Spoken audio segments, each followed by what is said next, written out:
We wrap up looking at the structure of the individual paragraphs that compose an academic essay. We'll obviously finish with concluding paragraphs. Concluding paragraphs are just summaries. So you're going to take a look at everything that comes before it. You're going to rephrase it in different words, and that constitutes the summary. Do not write in conclusion to begin it. We don't want redundancy. We do always want it to be fresh and original, so it's just a bad stylistic error if you do that. And then, of course, no new ideas, it's only a summary. So let me minimize this, and I want to go to the sample student essay we looked at with regard to structuring an MLA essay and keeping our spacing well done. This student, Holly Nelson, did a really good job with that here. I want to take a look at her thesis statement before we look at her conclusion. She says, as these various works demonstrate, even when black characters are given agency, and more so a presence in romance pieces, these characters nonetheless experience discrimination and ultimately remain secondary to white characters. Okay, so a good way to begin your conclusion is to kind of restate the thesis in different words. Let's look at what Holly does. Scroll all the way down.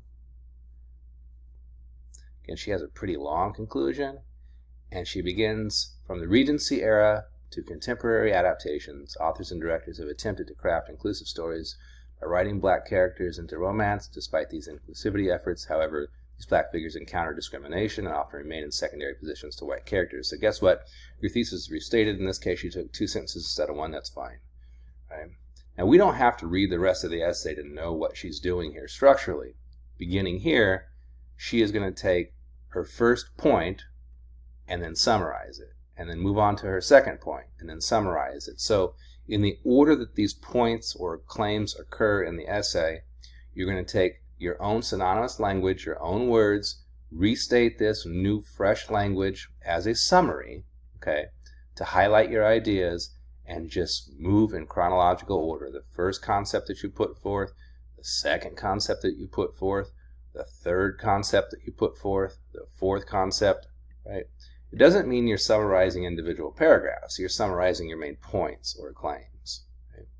Now, if at the end you want to give a little bit of, waxing poetic or thinking globally about your essay, you can, but just don't go off the rails here. A sentence will suffice. Let's just look at what Nelson does.